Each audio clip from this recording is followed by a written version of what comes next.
Canterbury Park on Wednesday, June 22nd. This is the Northern Stars Racing Festival. This is one of their biggest nights of the year up at Canterbury Park. If you remember, when we did the Magic Mike show last month, looking at Canterbury Park, it was preview night for this. The problem, Mike, we got a lot of rain, and the turf races got rained off, so we can't exactly use that form moving forward. But this first leg of the late pick 5 is the Lady Canterbury Stakes. We're going to give it a shot anyway. Full field of 12 older fillies and mares going a mile on the turf.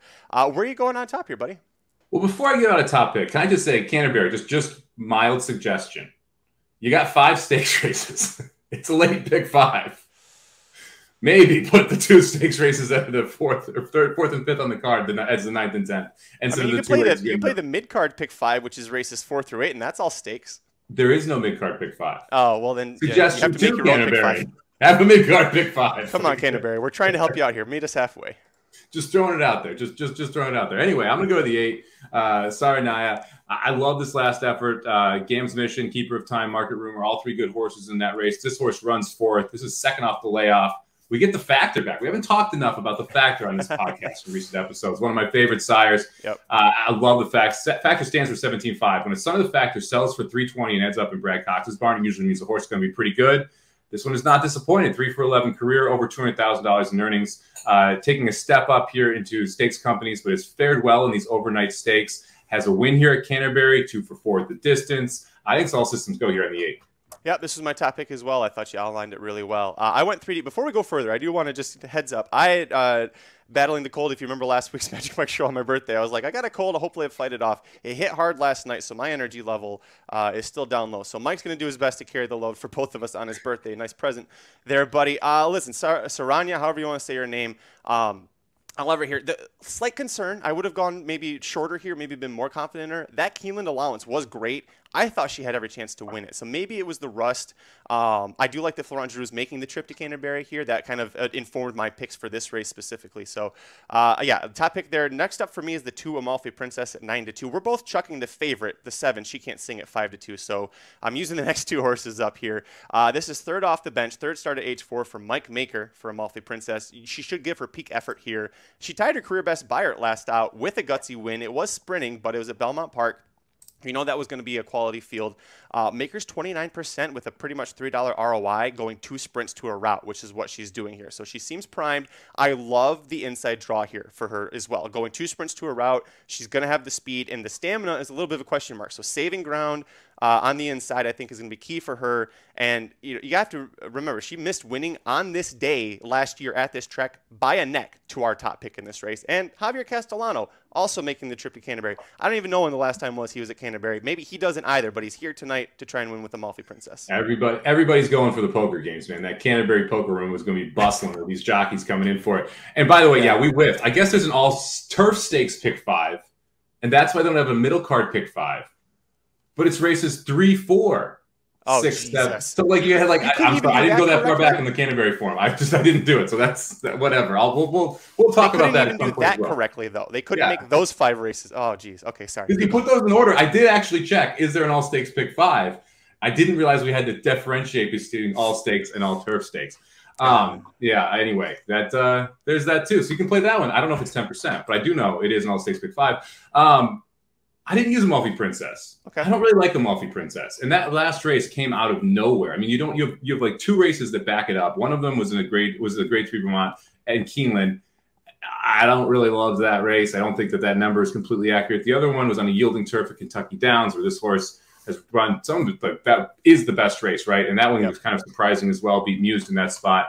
I'm willing to let Amalfi Princess beat me here because I don't think Amalfi Princess gets the lead. I think you're going to see Amalfi Princess having to pass a couple horses. I do think saving ground helps, but I'm going to let myself get beat by the 2 if that happens. My second pick was actually I'm going to go to the 5 horse, Nacino. Yeah. This one to me is just really interesting, and I'm going to go back to that Keeneland allowance race that we talked about. N3X allowances at Keeneland are wildly difficult, and then you look at that specific race. They went 24, 49, 114. So not that fast. What did they come in home in? 142 and 4. Okay? That means they went 28 seconds for the last 3/16 of a mile. That is last 2 furlongs, a quarter mile plus another 16. That is wickedly fast. They actually were 2 seconds over 12s and ran 12s for the entire race. So they went 10 lengths faster than you'd expect, or 2 full seconds faster than you'd expect to close there. It's the reason why the 8-horse Saranya didn't win the race, because it's really hard to go wire to wire, Keelan. It was hard the whole meet to do so, and she was up front. But the fact that Nisaro ran that well in that race and was able to actually close ground into that pace, because we did improve our position, and not only our position, but we picked up a length on Market Rumor and Gam's Mission as well. And then we go in and we run a scratched off the turf race. We talked about that race coming off the turf. Didn't run great. I think that actually is going to add value for this horse. Because if you go 2 back, the horse ran well. Go 3 back, the horse ran well. And this is just a horse that keeps improving and improving and improving. So I'm going to give Nicino a chance here at 12-1. Yeah, love this as well. If you remember from the last time we did Canterbury Park, I kept bringing it up every time I used him. Harry Hernandez, one of the top jockeys in the country, wins-wise. You don't see his name unless you play Canterbury or Turfway Park or Tampa or the smaller tracks, but the guy just wins. And what that tells me, Mike, is when he goes to different tracks and is consistently winning, is that the best trainers know that this guy can, from the colony, can ride. So 5 of their last, he and the trainer Silva, 5 of their last 8 mounts together were wins. Love this one. Scratch out that mud effort. I think that we both liked a Nice No in that race when it got rained off as well. Yep. So now we got Nice No going back here. I like Nicino better, but we'll call it Nice No because that's probably how you actually pronounce it. So I like Nice No in this spot too. I went 3 deep as well, except I went to your speed.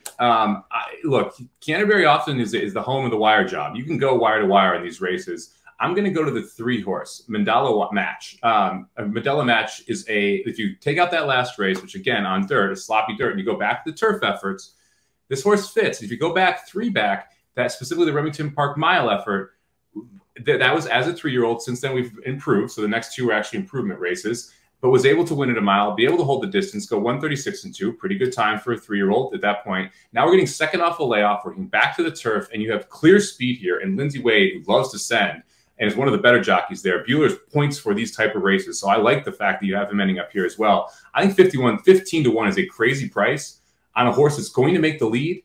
And there's not really a ton of other horses that want to press. And if Mandela Match gets out, Mandela Match can be really tough. I went back and forth about I didn't use her, but she's just right on the outside, creeping in. And the speed angle is a big part of it. I ended up leaving off because I don't know if the 6 is going to press as well. That's a Munnings horse that likes to be more forwardly placed. You can look back at like Keeneland last year, tried going gate to wire there, tried doing it at Gulfstream Park in some stakes races. The horse we're not using, so the 6 I don't think is good enough to win this regardless, unless she somehow gets a loose lead. But to your point, Mike, if the 3 gets off to a loose lead, which could happen coming out of 3 straight sprint races here, didn't use, but definitely a 15-1, you're getting some value on that horse as well. Yeah, I think really the thing that we are both not saying without saying, or saying without not saying here, is the 7-horse She Can't Sing, who is 5-2. Neither of us are using this horse. Do you want to talk about why you didn't use the 7? The 7, She Can't Sing. I just changed off the PPs. You go first. Okay, yeah. So for me, I don't really trust any of those fairground races, and that's the big thing. If you go back, there's not really any turf races that I could point to that say, yeah, I'm really scared of this horse. She looked okay in the 5.5 furlongs races, and then out of nowhere in those mile and 16th races looks great. Steps up to graded 3 company, mile and 8th, and gets blown out by Bleecker Street. Obviously, no shame there how well Bleecker Street ran a couple weekends ago. But I'm just not willing to lay the price you're going to have to lay, because She Can't Sing 5-2 is pipe dream. This horse is going off 6-5. Yeah, I'm not willing to lay that number with this horse, considering the only 2 efforts were at big prices against fields where I think she wildly outran her odds, and I haven't seen her do it anywhere but fairgrounds. Yeah, that's the thing. Is it's the fairgrounds turf seems to be what she really loves. And if this was a fairgrounds, great use. But especially, Mike, you nailed it, the price. I looked at this and I was like, 5-2 in a 12-horse field. You better be fantastic. You better look really great. Like Saranya or whatever, the 8-horse at 7-2. Yeah, I'm going to eat that short of a price, and you are too, because we think that she could be that good, and she seems like an improving Cox horse, whereas She Can't Sing, I feel like she's kind of about her ceiling, which is a great ceiling. If you owned her, the breeder, Lothenbach Stables, owns her. She's coming up on $500,000 in earnings. Great horse to own, but I'm with you. 5-2, don't want to bet her in this spot. She's also going to be coming from the back without much pace in front of her, and she's going a mile, which she's 0-for-3 at. Like there's a bunch of other things that you can kind of start to nitpick if you want to, but to me, it's really the price and the fact that I don't think she's as good away from fairgrounds.